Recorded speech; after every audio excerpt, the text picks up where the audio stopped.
Kia ora, and welcome back to another episode of the Holistic Human Podcast, where we are examining consciousness, human potential, and the relationship between the spiritual and material worlds. My name's Amanda, but before I introduce today's guest, I want to thank everybody who has supported the podcast by sharing it on social media and going to my Buy Me a Coffee page, which is helping with the running costs. Thank you. I found out this week, mid-conversation with my guest, that Zoom is no longer free. So now I have to pay for it every month, which I don't actually mind because I quite like it as a service, but it does mean that now I have extra running costs for the podcast. So if you have some spare coin and want to support me and the podcast and my kid, then you can head over to buymeacoffee.com/Amanda L. Bradley. The link is in the show notes, or you can buy stuff from my Silver Cap Crafts Etsy page, which I think needs to be updated, or commission some art from me. But if you don't have the funds to do that, that's all good. Leaving a 5-star review or a comment wherever you're listening is super helpful because it bumps the podcast up in the algorithm and more people see it. So thank you. Yes, please consider becoming a supporter in any of those ways. Today, I'm talking to Saskia von Diest about Ecofluency. We discuss what it is and how she came to develop it. She's speaking to us from a farm in Wales, yet she was born and raised in South Africa. She briefly discusses her upbringing and then goes on to talk about her experience at university and getting her PhD in plant pathology. We touch on biodynamics, and then she discusses how Ecofluency is being received in the world of academia. This leads us on to chat a little bit about the potential evolution of the scientific method to become a bit more accepting of phenomena that can unfairly be labelled as woo-woo or use the term New Age in a dismissive way. The conversation with Saskia made me reflect on Mātauranga Maori, the how we know as Maori, the Indigenous people of Aotearoa, New Zealand. For Maori and other Indigenous cultures, most people know this, that entering into a respectful, reciprocal relationship with their natural surroundings for these people are taken as a given. I was kind of doing a little bit of a research mission this morning, and I found a research article about Maori wellbeing and the importance of the connection to nature. It's called Noho Taiao, Reclaiming Maori Science with Young People, and I have linked that in the show notes. I think it's public domain, so you should all be able to read it if you want to. I want to quote from the abstract because I think it relates heaps to what Saskia talks about in the whole podcast and what Ecofluency, it kind of gives you a taste as to what Ecofluency is about a little bit too. So, quote, "Connections and belonging to ancestral lands are strongly and consistently argued as fundamental to Māori education, health, and well-being. When our connections with and access to health-promoting places of belonging are damaged, we lose more than component parts of well-being. An entire cultural infrastructure integral to identity, community, spirituality, sustainability, and even material sustenance is eroded, compromising health, well-being, and vitality."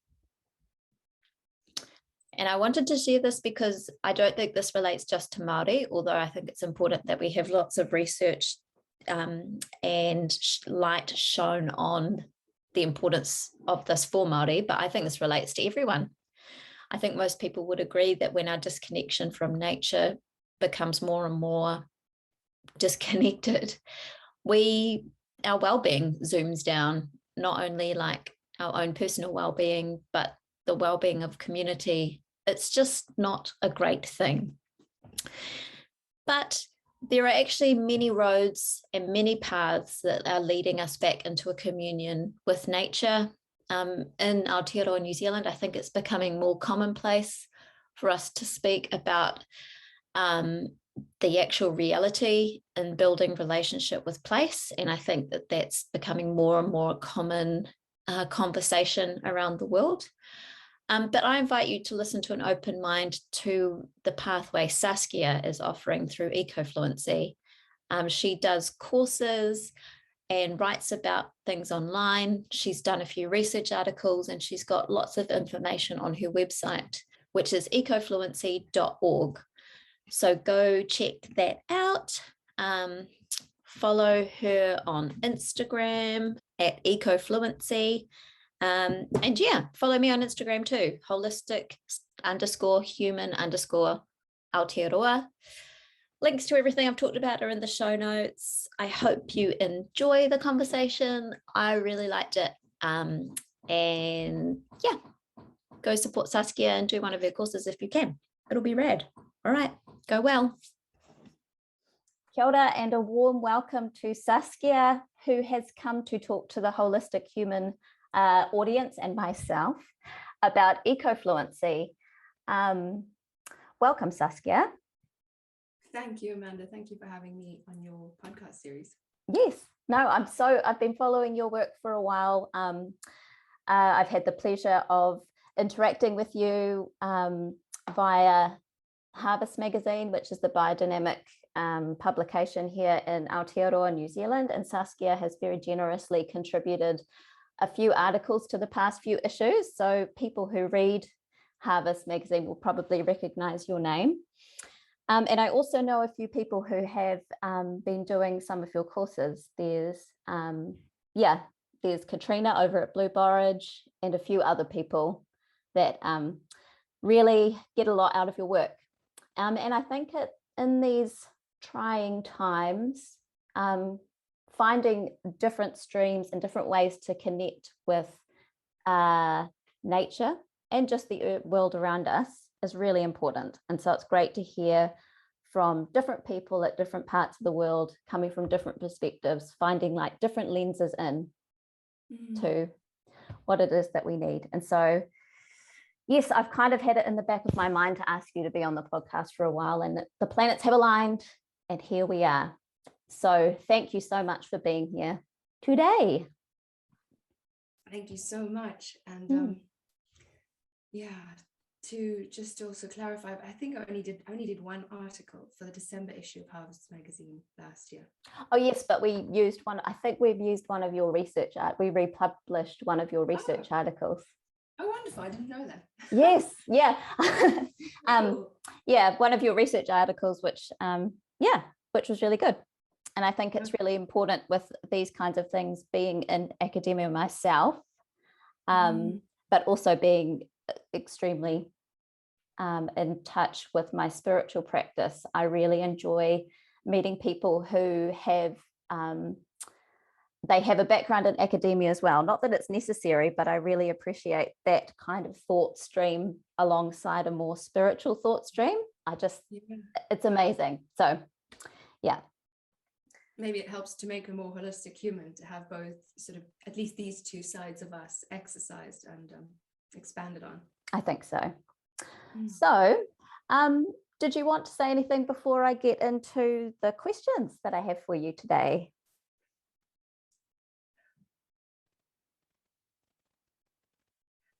Just that I ask listeners to be as open-minded and as open-hearted as they can. I don't know the audience of Holistic Human. I'm guessing that they're going to be already open-minded. I'd say so. And thank you for your patience and attention in listening. Good. Thank you. So let's start with a relatively general question. It's always nice to place people in their context. I just want to hear a little bit about where you grew up and what your upbringing was like. Yeah.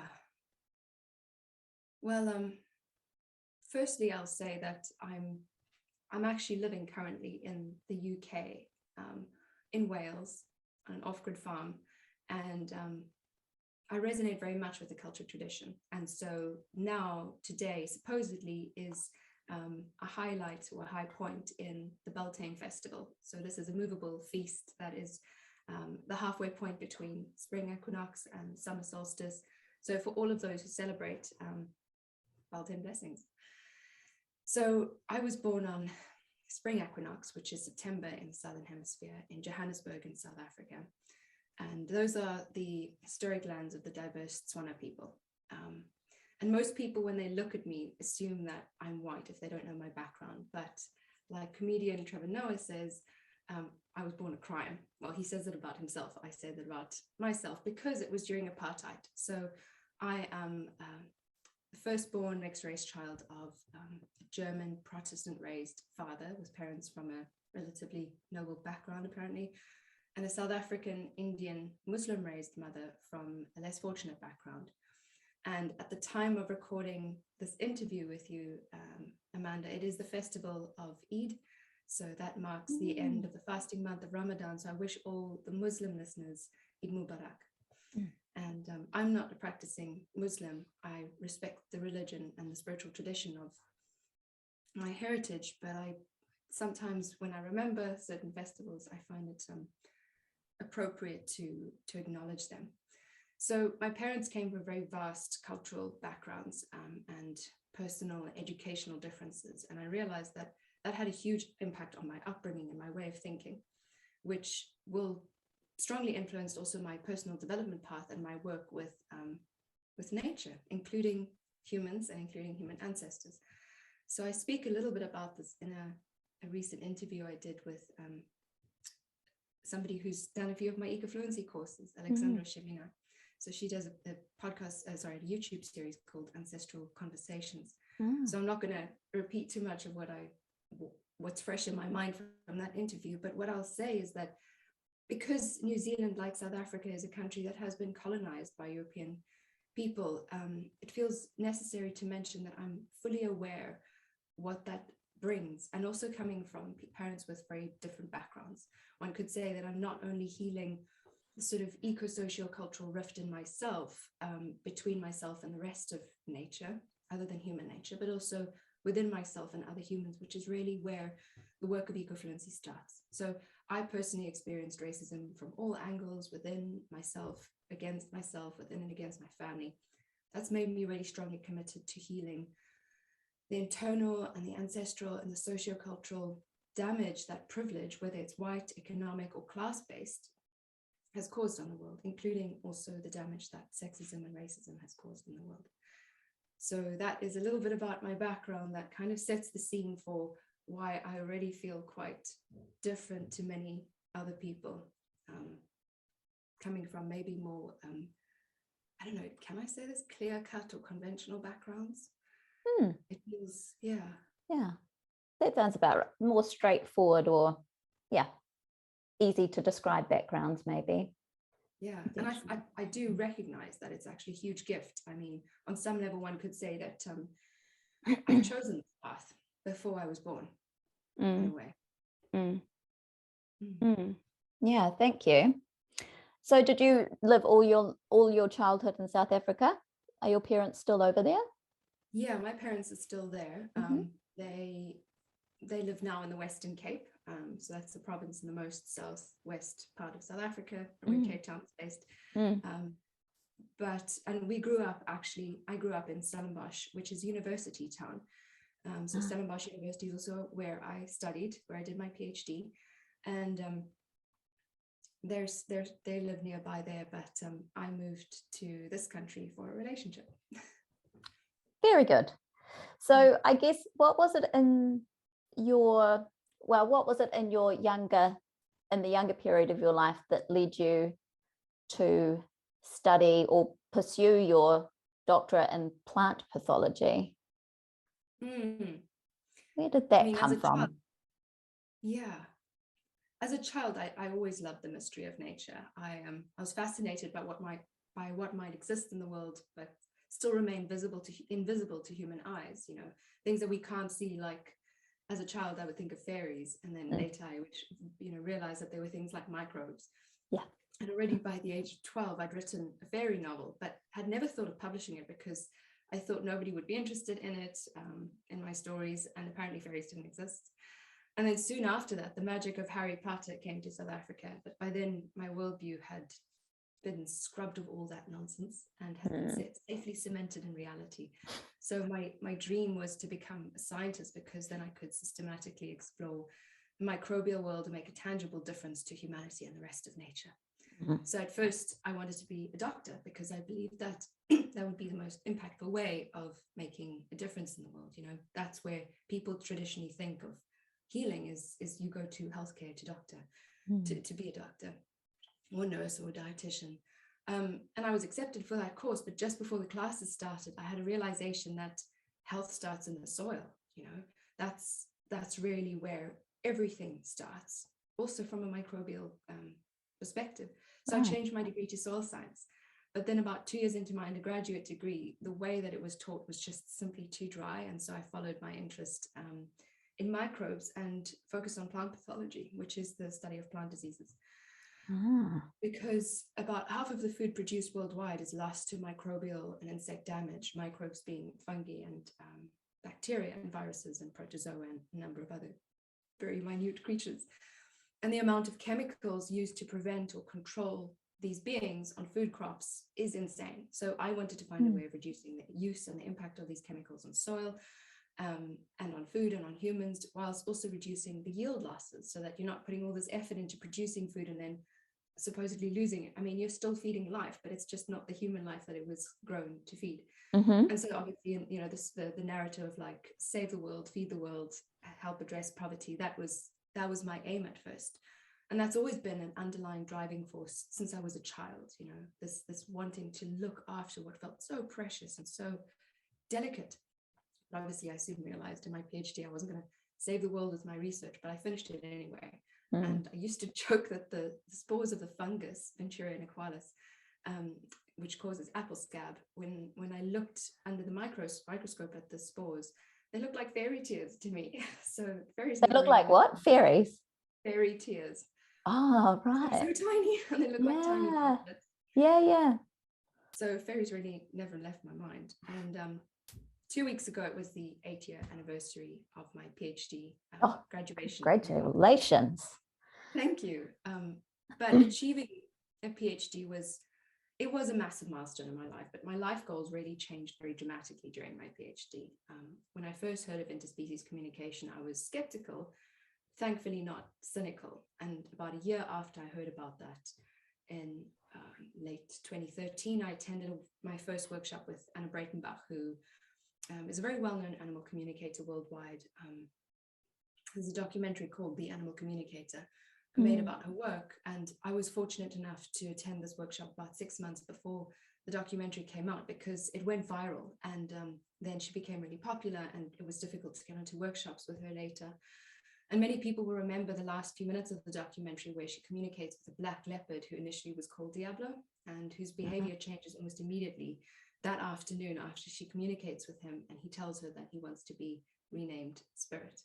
So my experiences in Anna's workshop really brought re-enchantment back into my life. And I also realized that I'd never feel lonely again. And I remember thinking at the time that I could be stranded on an island, and if I survived, I could make friends with the sand and the sea and the sun and all the other beings around me. And I remember mentioning that in the first workshop to Anna, that I wished more people around me could feel the same rekindling of kinship. And Anna said, well, why don't you teach interspecies communication? And that really stunned me, because it was just the first day of a beginner workshop. And I knew she wasn't serious, like, go away from this one weekend workshop and do it. Her words stayed with me, even though I stayed in academia for many years afterwards. And now here I am, nearly 10 years later, doing exactly what she suggested. Isn't it funny how people can just say 4 or 5 words and it changes your whole life? Absolutely. That's amazing.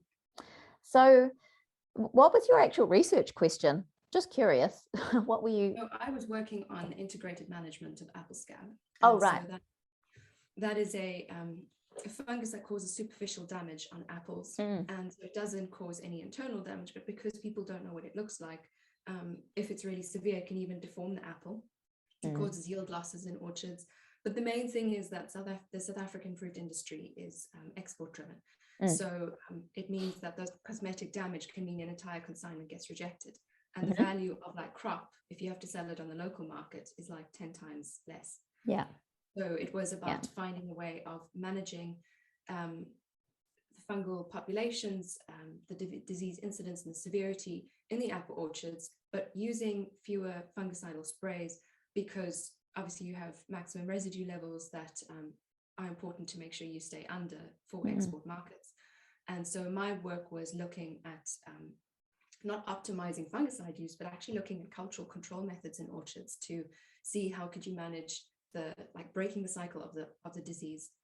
And it was a good, I think it was a good piece of work, but it was a little bit ahead of its time. And I made some really massive mistakes, monumental mistakes in my research, but fortunately, the industry really wanted it to continue. And so my master's was upgraded to PhD. So it was actually the same project for 4 years. Oh, that's good. Yeah. So a few things that you've said will lead us to our next question, which is I'm wondering when you came across biodynamics and anthroposophy. Yeah, well, I mean, the first time I heard about biodynamic farming was from a friend during my postgraduate studies, and but it was described in a very dismissive way because of its esoteric nature. And it was before I heard about interspecies communication, so I didn't have any interest to find out more about it at the time. And it was never mentioned in our undergraduate or postgraduate lectures, even though Stellenbosch University is considered to be one of the best agricultural universities on the African continent. So it wasn't until my postdoctoral research, after I finished my PhD, I did postdoctoral research for 7 years in intuitive farming, exploring how interspecies communication can be used in practical management decision-making by farmers, and how farmers already are doing this before coming across the idea from somebody on the outside. So it wasn't until that postdoctoral research that I heard about it again. And then it made more sense because I had this understanding of nature being conscious. And I learned a bit more about Rudolf Steiner, but I didn't delve into anthroposophy because I found at the time his writing was way over my head. So I know very little about anthroposophy, but what I really love about biodynamic agriculture is that it's the only form of modern Western alternative agriculture that proactively recognizes and encourages intuitive farming. So it offers a systematic approach to incorporating intuitive processes and information into practical decision-making. I think this might be could biodynamics help bridge the gap in developing farmer intuition? Is that the article that you reprinted in Harvest? Okay, cool. So for those listeners who don't have a copy of that article, I'm very grateful that it was in a journal that's open access. So if they want to, they can find it under the resources page on my website. There's an academic publications list. But what I also like about Steiner's work is that it appears to be not only a set of systematic guidelines for developing supersensible perception and intuition, but also what I more broadly define as ecofluency, which is, one could say it's just the same thing under a different label. But it's the word I use for interspecies communication and the science and the art and the whole magical world of nature communication. Well, I guess that kind of leads us to the next question as to how you came to found, how did you come to create channel Ecofluency? Yeah, so maybe I should just say a little bit about what Ecofluency is, because that maybe to answer that question. Yeah. So in that same article, actually, I describe it as the innate ability, the sort of inherent born with ability for two-way communication, for dialogue with more than human nature, using an expanded spectrum of human sensory awareness. So most people will say, oh, but I do talk to my dog and I do talk to my houseplants and so on. And I say, that's wonderful, but that's one way. And so this helps us to not just share with, but also listen more deeply to animals and plants and insects, microbes, rocks, rivers, planets, any aspect of other than human nature. And so also in addition to Ecofluency being this concept, and one could say like a movement potentially and an emergent field of research, it's also the name of the organization that I founded, in which I consult and I teach Ecofluency, but I also promote the work of other researchers and practitioners in the field of nature communication. So I feature other voices in this field on the website and on social media, and I feature another voice in the field, a different person every month in every newsletter that comes out. But even though nature communication is maybe as old as time, the term ecofluency is fairly new. So in 2018, a friend and a colleague of mine, Dr. Jonathan Code, who's written a book called Muck and Mind, he sent me an article draft that he'd written just to get some comments. And he called it Eco-Literacy and the Trouble with Reading. Eco-literacy considered in terms of Goethe's delicate empiricism and the potential for reading in the Book of Nature. And it's an excellent article. So I really enjoyed it. So while I was reviewing it, interestingly, the word ecofluency dropped into my mind. And I remember writing it in the margins of the printout that I had. And I don't know where it came from, and I'd never heard of it before. And it only appeared in internet searches that I did about a handful of times when I searched for it at that time. And I really like that eco-literacy applies a more holistic understanding of nature as a complex system, and that one can read or sense into the Book of Nature. But I have a few issues with eco-literacy. Like, for example, the fact that you're perceiving nature as a book implies that there's a passive unidirectional reading of nature. True. That also means that you have to have a certain understanding of what does it mean to be literate? What does it mean to read? And so I find that related fields like eco-psychology and deep ecology also touch on the edges of nature communication, but they don't really dive in deeper. So ecofluency goes a step beyond. It can require fostering a deeper understanding of how interconnected ecological systems function, and it primarily invites us to acknowledge and apply the bidirectionality, the two-way participation with and in nature that we have, so that you can cultivate a sense of harmony or flow through a process of co-creation or dialogue with the more than human world. So in other words, it means not just reading nature's facial expressions and lips and body language, but actually meeting other than humans as kin, as relatives. It's a deeper way of communicating with nature and requires not really learning, but rekindling a universal language that lies underneath or behind all languages. And so people ask me, okay, well, why is this important? Like, that sounds quite esoteric. Why is this even necessary that we do? And I say, well, it's commonly understood that communication is fundamental to finding harmony and trust and healing in any relationship, because communication engenders those qualities. And the same is true for all relationships, any relationships, including the ones we have with ourselves, because we are nature, and with the other than human beings and the external landscape. So ecofluency invites us to reimagine dynamic patterns of relating and communicating that we've learned and inherited. So, which includes how well we understand and hold healthy boundaries. And that's a big part of the work that I do, is I focus on the aspect of safety between yourself and the other. Where do you start? Where does the other, where do you end and the other starts, for example? Yeah. Because how we relate with the rest of nature is often affected by and affects how we relate with humans. So in this way, ecofluency can also support your personal and your spiritual development, whatever your belief system. And communicating effectively and authentically and meaningfully means also awakening and raising our awareness of our sensations, our emotions, inspiration, imagination, intuition, all of these more subtle qualities, and what Steiner called supersensible perception characteristics, I think, forms of higher knowledge. He described some of these to be. And that helps you to become more in tune with nature, because that's also how nature transmits information. So then, like I say in the article I wrote in the Harvest magazine, rather than searching with eyes and devices, we can relax and listen with more of ourselves. And that allows aspects of nature to reveal themselves in clearer focus. So people say, okay, but does that mean I have to do more? And I often respond, like, actually, the invitation is to try less hard. And it's paradoxical. You're learning as much about doing something new as you are unlearning things. So for people like me in academia who didn't grow up with this practice of communicating with plants and animals and fairies and the stars and so on, for me, it felt like a whole new world opening up. And I thought that I had to try harder. But actually, if we try less hard and we learn to be simply at peace in our home and our body and our mind and with the earth, then we start to remember the deeper way of knowing and the deeper knowledge that we are home So it enshrines that communion and communication. So this, I mean, I could go on. I don't know how much more you'd like to hear about this particular part of Ecofluency.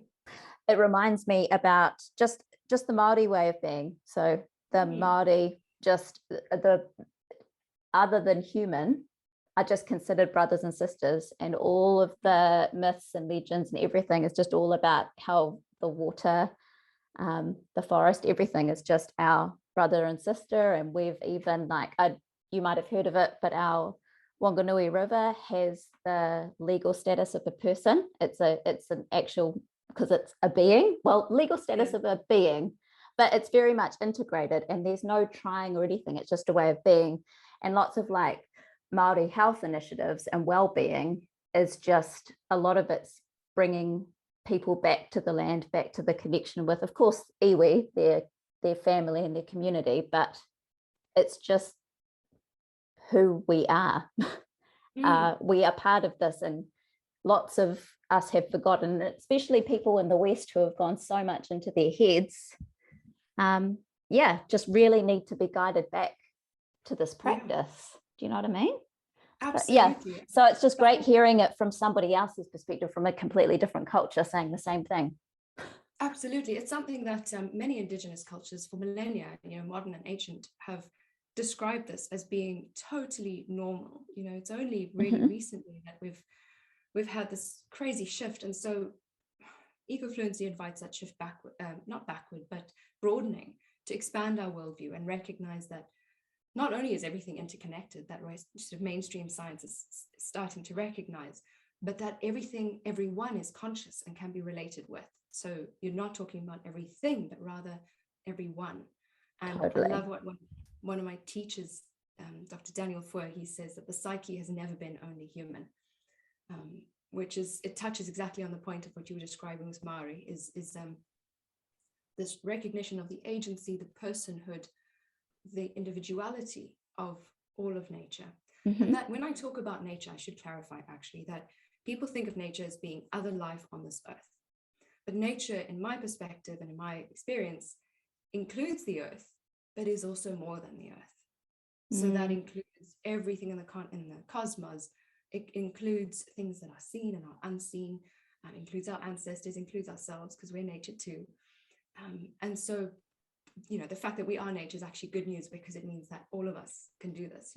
We've just, like you say, forgotten how important it is to rekindle and use this innate skill. Totally. So that's why I teach courses and workshops, to help people find it in themselves again, because that's really the empowerment that we need. Yes. It's not, nature communication is not only our birthright, it's a critical skill for practical co-creation. So it can be used in, like you were describing, not just the way of being, but used in practical things like growing food, building a home, understanding behavior of all kinds of creatures, including microbial beings.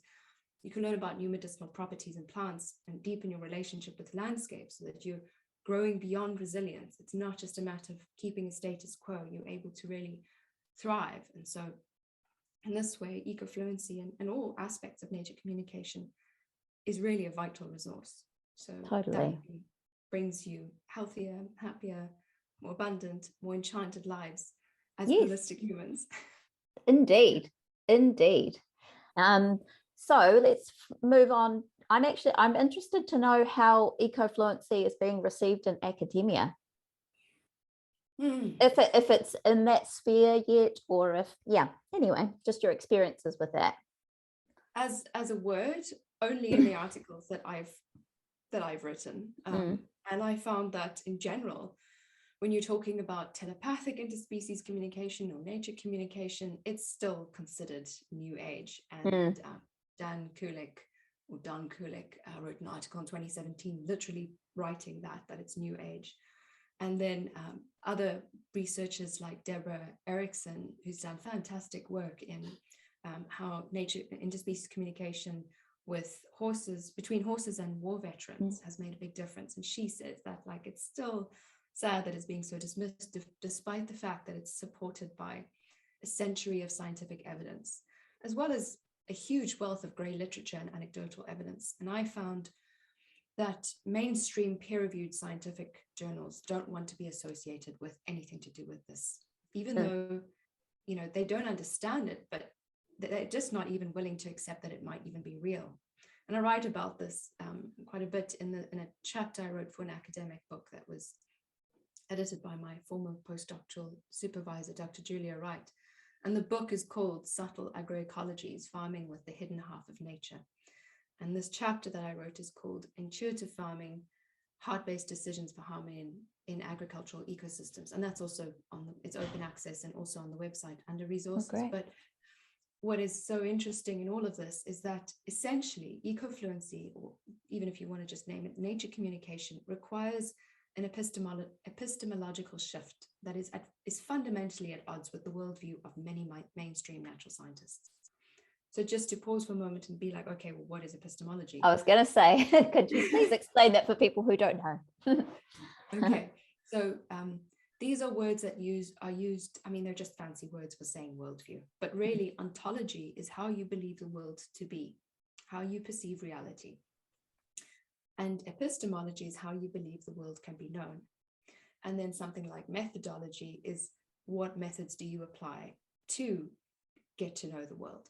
So generally speaking, science still holds a very reductionist, materialist approach. That ontology and epistemology is just like that. So in order to learn about nature, you're relying on observation and management of the physical. And this even still applies to organic agriculture and permaculture and other regenerative agricultural approaches. Biodynamics seems to be the only Western one that's sort of formalized to be thinking differently. And I know that many indigenous agricultural approaches have also a much broader worldview, but it's sad that in sort of broadly speaking, the West, that the physical is still just that's where things end generally. And now there's starting to be a little bit of interest in the electromagnetic side of things, but it's still very, very new. And just for those listeners who aren't familiar with this idea of materialist or reductionist, I'll just give it a very like oversimplified metaphor of it really. It's like wanting to understand dogs by just watching their behavior and dissecting their dead bodies essentially, but not ever really understanding what being a dog really means, how they're different as individuals, what is the deeper meaning of dogness, how that informs their physiology and behavior from a metaphysical level. And Western mainstream science is certainly not willing to entertain the idea of simply having a two-way conversation with a dog and asking about his or her perception of life in the universe. So mainstream science still places classification before connection. And there's an article that was published last month, incidentally, by Mary Truxell at the University of Iowa called, "What is it like to be a batty telepathic woman? Considering animal communication in the Anthropocene." And that title already says a lot, but I'm going to read the abstract, which is quite short because it's relevant to this topic. She puts it in fantastic words. The ecological, existential, and ethical crisis of the Anthropocene reveals that shortcomings of scientism and rationalism as exclusive means of understanding what is real. So basically, just that word is like saying science still doesn't want to move past its way of thinking to address the shortcomings and the problems that we're meeting in today's world. She says, telepathic communication with animals, widely dismissed as, in quotation marks, irrational by academic authorities, represents an epistemological approach to more than human life that is arguably consistent with post-human efforts to escape the dogma of human exceptionalism at the heart of the Anthropocene crisis. Eco-philosopher Timothy Morton's formulation of ecognosis as, in inverted commas, weird embodiment provides theoretical grounds for considering the possible reality of animal communication. So even though there is an opening in the mind of some scientists, and there are pioneering researchers willing to support and investigate the emergent field of communication with nature, it's still broadly just dismissed as being too weird, as being woo, you know. I was really lucky during my postdoctoral research for 7 years at Stellenbosch University in South Africa and also at Coventry University in the UK. I was lucky to have the support of the open-minded people in my field. And there are also many other researchers, both independent and in academic institutions all over the world, who are taking that brave leap into exploring nature communication. But there are few, and I can probably list them on a page or two. Some of the people I list under the Other Voices list on the website, also under resources, if people are interested to explore it further. But that gives you an idea of just like that abstract, it's long sentences, but really what she's saying is there's potential for it. Why aren't we looking at it? Why are scientists still fixated on dismissing it? Because it challenges their worldview. Do you think that there's space in our lifetime maybe for it to become more mainstream, or do you think it will do you think these two worlds will come together more? Yeah, absolutely. I mean, it's kind of inevitable, and I'll describe why. So as I mentioned, currently the mainstream scientific perception of nature is that it's secular, materialistic, it's a set of parts in a machine. And so with this reductionist approach, it's easy to see how the focus remains on controlling nature, wiping out illness and disease by removing the problematic parts. Humans can dominate nature with the goal for increased productivity. And I know that all too well, that perception, because that was the focus of my PhD. But science is simply a methodology, and it's only 400 years old. And ironically, too many scientists have confused it with being a belief system, which is what was described in that abstract, scientism. And that's what Dr. Rupert Sheldrake and other fantastic scientific philosophers and researchers have described, is that scientists have forgotten or stubbornly ignored the fact that it is a method. And there's been a huge emphasis placed on gaining knowledge, which is, in my perception, the product of knowing, rather than exploring different ways of knowing directly deeper and gaining deeper wisdom. So if science as a method is going to evolve, then the worldview of scientists needs to first change. And that is happening, fortunately. We've entered into an astronomical and astrological period of change that is causing an inevitable spiritual tsunami, as astrologer Pam Gregory calls it. And that's in where the evolution of human consciousness is really taking quantum leaps. So I actually highly recommend for listeners who are interested to watch the interview that Pam Gregory does with a geobiologist called Rory Duff. And he explains how the magnetic poles of the Earth are now accelerating their shift away from where they once were. And some people might have heard about this, but if this is news to you, just have a look at what's available. And now there are many scientific fields that are finally opening up and are sharing the data that they have about this. And there's he's not affiliated with any research institution, but he talks about this quite a lot and puts together all the data, Ben Davidson. So you can look at that if you're interested.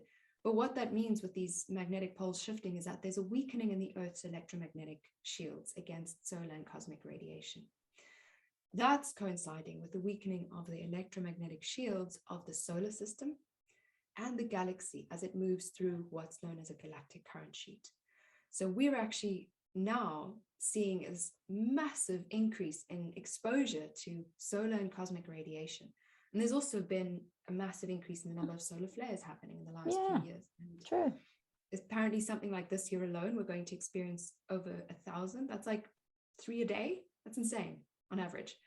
Wow. So that means that as we're exposed to more radiation, that's also bringing more photonic light into our bodies. And sure, that can cause massive problems, anything from electricity blackouts to genetic mutations. But in the interview, Pam and Rory discuss how all of these events are actually converging and are aligned with not just the astrology, but with what indigenous prophecies and many spiritual traditions around the world for a long time have been prophesying or predicting.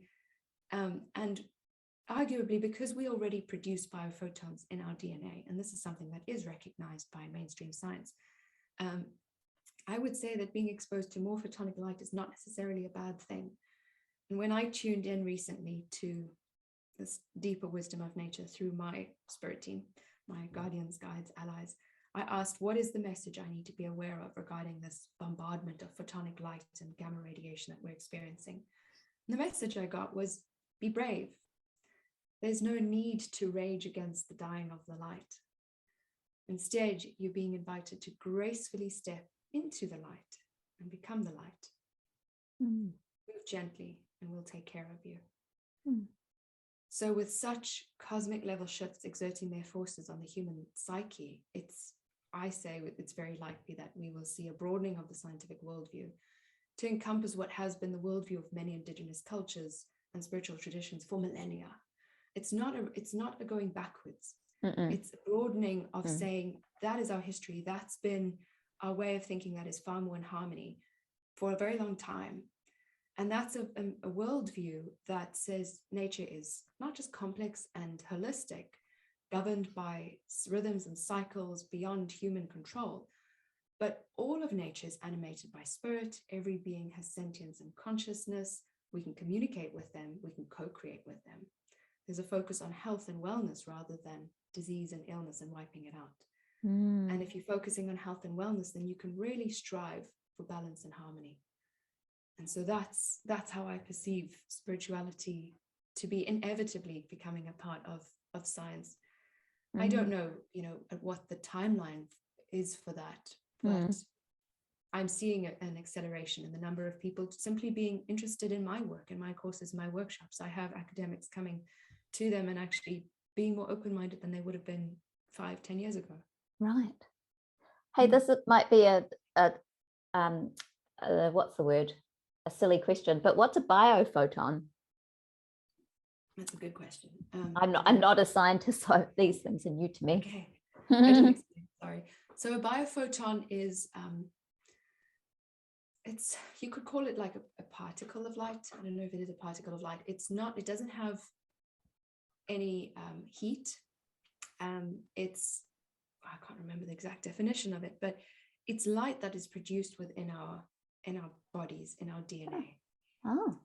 So we all produce this, and there are researchers, again, whose names I've forgotten at the moment, who talk about how the amount of light that can be held in a body means that the complexity, the coherence of that body is increased. So there are researchers that have done experiments where they bombard tomatoes, for example, from biodynamic growth as well as from conventional growth with light. And if you have more biophotonic light in your being already, and you're able, when you're bombarded with light, you're able to retain that, it means that you have a high level of coherence. So what they did with these tomatoes is they bombarded them with light. The biodynamic ones, when they let it glow under specific circumstances, then that didn't show much light being released because it was retaining it. Whereas the conventional tomato was glowing very brightly in these conditions that they placed it under, meaning it was losing its light. And so some people could think of it as your life force energy, your chi, your prana, your ki. If you don't like those words because they sound too esoteric, think of it as like your power, your strength. And you can increase the amount of light in your body simply by working with your intention, focusing on your heart space, which is not just a woo-woo thing of like, oh, I feel my heart space, it's so warm and fuzzy. It's like, no, that's actually a really powerful organ of perception. It's got an electromagnetic field like 5,000 times stronger than your brain. And the Institute of Heart Math has done a lot of research around this, in how intuitive information can be received and decoded and processed by the heart more easily than other parts of the body, most likely. And the heart seems to be a really big part, plus other parts of the body as well, like your pituitary, I think. Those parts of yourself play a really big role in increasing the amount of light that you're able to produce in your DNA, in your body, and send out and illuminate, but also receive. So there's a two-way interaction between the amount of light you can send and receive. And many people will say, well, if you're just focusing on love and light, that's it's a little bit like spiritual bypassing, like you're not doing any of the shadow work. And I totally agree. And there is also value in focusing on love and light. I wouldn't dismiss it entirely. No, you can do both. You should do both, shouldn't you? Yeah, absolutely. And so if you're focusing on light, it's like what kind of light, what quality of light? The light that sits in the core of yourself, this pillar that runs through the center of your body that connects you to earth and sky. Send that out. You glow that more brightly. You illuminate that more brightly. You send that out. That's really powerful. That's what some people describe as a pranic core. And so, yeah, I won't go into that more. I don't know how much time we have, but there are practices in which one can expand the light in your body. And by doing that, it also means that you're able to, like the tomatoes that were bombarded with light, as we get more photons and radiation coming at us from outer space, then we can, if we're sitting in a state of, this is a good thing, I'm evolving, that's likely what's going to happen, rather than, oh no, I'm going to be radiated and mutated and I'm going to die. Stay away from focusing on that, rather focus on what are the positive benefits, because there is this convergence of evidence that this is just happening now at this like bottleneck of human evolution, and it's a massive field of potentiality of what's happening next. What do you make of the future? What future are you dreaming in? And then how much attention, love, energy, light do you want to feed into that to make it a reality? Oh, that's so interesting. I love that. Well, I guess we're coming to our last question. And I just wondered, from a practical perspective, if there's like a simple exercise that you would be willing to share with listeners that might help them get a taste of what kind of practices you teach more in depth in your Ecofluency courses. So, yes, the Ecofluency principles I teach for nature communication are applicable for any aspect of nature. So you can use the same principles. There's a set of 9-step guidelines that I teach in my 3-day courses. Like I've got one starting on Monday that runs till Wednesday. So, if you're interested, you can sign up for that. And I teach those 9-step guidelines, and that focuses on energetic safety, clarity, and efficiency. You can tell I'm a Virgo, can't you? I so can. As soon as you said you were born in the spring equinox, I was like, I very much can. It's good. It can be also frustrating at times, but I try and lean into the positive qualities of it. Do it. So the way I teach is quite particular. So I can't really go into depth here because of just the fact that it's a racial space of time, and I'd like to make sure that when I teach, I really am doing that in a way that equips people with some knowledge and tools for, like I say, safety and clarity and efficiency. But I will share a small exercise here, and I'm going to keep it as simple as I can.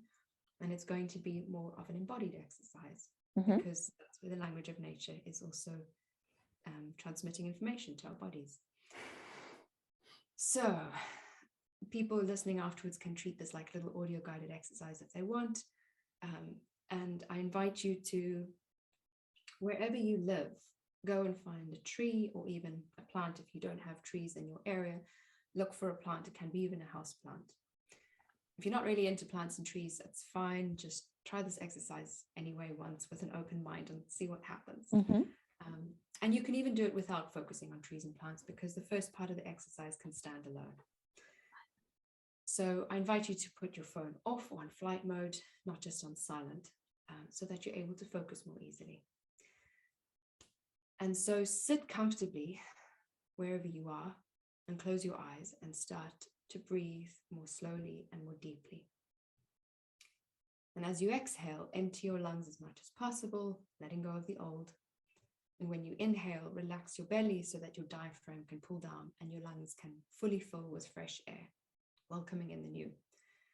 And keep doing this for a few breaths. And if you're listening to the podcast and you want to pause it here, you can. So notice what's happening in your body. What feelings or sensations are you becoming aware of? And when you feel ready to do so, start imagining that your heart glows golden, and that you're breathing in from the earth through the heart, through your heart, letting this part of yourself be the filter for what inspiration comes in. And when you exhale, breathe down into the earth, offering her everything that you wish to let go of, asking for her to compost it, to break it down, turn into nourishment for the soil and for other life. And if you feel dark or uncomfortable thoughts, heavy emotions, traumatic memories start to arise, surrender those to her too, because she's much bigger, much older, wiser, more powerful than you. And your body came from hers, and she loves you, so it's appropriate that you lean on her. This is one way we can find right relationship with her, from which appropriate actions can come. So at this point, you can stop the exercise if you feel you need a break, and just keep breathing in and out with the earth herself and notice what happens. But if you wish to continue, there's another small part where you can turn your attention to the tree or the plant and look at them as if you've never seen them before. Perceive them from your golden heart space. Set aside any judgments you might have, such as the names or the characteristics of this being that you might know, and seek connection before classification. See all of this being with all of yourself. So if you feel drawn to reach out and touch, do so very slowly and gently, as if the nerves inside your fingers are so sensitive that you can feel the inside of the trunks, the shoots, the leaves, flowers, fruit. If you wish to listen, do so as if you're doing that through the ears of your heart. And also listen to what's going on inside your body. Notice what emotions or sensations are arising, if any. Keep breathing deeply the whole time. And you can play with changing your breathing to be drawn from and given to the earth, or breathing in and out through your heart with this being in front of you. So when you feel ready to stop the exercise, and you can continue this for a while, you can come back and do it a number of times if you want to see what changes. But when you feel ready to stop the exercise at this point, offer gratitude to this being in plant or tree form, and to your shared mother, that is the earth. And then when you feel ready, bring your breath back to a normal pace and sit for a while with your eyes closed and just be with whatever is coming up in you, if anything at all. And some people might say, okay, well, I'm not getting anything. That's okay. It's still meaningful that you do this, because it's not just about you. It might be that this tree or plant is really grateful for the fact that there's a human offering attention. Because attention is like, it's food, it nourishes. And this is something that came through yesterday, this little exercise. I've never used this in my courses or workshops before, so it's a new one that was just landed in me of like, share this. Oh, nice. Yeah. And I'd love feedback. So if you're willing to share, I'd love to know how you experience this exercise. So you can share that as an experience. I mean, obviously entirely optional. It might be quite a personal thing, but if you want to, you want to share it, let's say on social media, you can tag me with Ecofluency. I'd love to see what happened, what you've experienced. Or if you wanted to be more private and still share with me, you can email me, and that's Saskia@ecofluency.org. So yeah, that's one little exercise that you could try. That gives a small taste of what's possible with nature communication, but it's not taking you to the realm of necessarily opening a dialogue, but it's finding that space of connection, of resonance, of kinship. That is a prerequisite for being able to communicate on a much deeper level in a way that is aligned with your highest and deepest good. The reason I focus so much on safety in my work is that, and this is also recognized in many indigenous cultures, is that nature includes the earth. It includes beings who are wise and benevolent. But there are also things in this universe that are much also bigger and older and cleverer and stronger and are meaner than you, and might see you as food, as prey. Level, when you're opening up in this vulnerable heart space, some people might not believe that you need some energetic protection, and that's fine. But I've heard many nature communicators talk about that there are problems that they've encountered, but it's not focused enough on nature communication teaching. This need for equipping people with some tools of energetic safety, making them aware of the fact that it can get a bit sticky. So what I do is, rather than putting people off is I say, yeah, it's scary. And the same way that like driving a car is scary and going on public transport. It's not to say don't do it, but here is the highway code. Here is this is how you drive. Go and do it and just be more careful. It's still going to be rewarding. Yeah. Well, thank you for sharing that meditation, and thank you to whichever guide it was that gave it to you. I really value how you value the importance of spiritual protection and being prepared, because I don't think it gets talked about enough. And I feel like with things accelerating the way that they are and people being exposed to so much knowledge but not knowing these days with the internet, and how you can get your hands on any manuscript that has been written by anyone ever, it's such a gift. But it also, we just need to be mindful about what it is that we're communicating with. And I just really like, I really like it when I come across people like you who talk about it in a way that's not scary, but also say, just, make sure you're prepared. And these things take time, and not to rush into anything. And just to honor that. So thank you for doing that. It's important. Thank you. What I find is that in my own journey with nature communication, I wasn't taught these things at the beginning. And I wish that I had been, because I've had experiences where I've had all kinds of harmful energies, some people might call them like entities or demons or whatever, enter my field and start to cause havoc. And those beings, whether you believe in them or not, they can affect you. I didn't really believe in them beforehand, but I found that they were affecting me, and they can cause anything from just disturbances in your psyche and your emotions, also cause havoc in your life and start to exercise on a frequency level problems in your relationships, in your work, eventually maybe even manifesting as physical illness.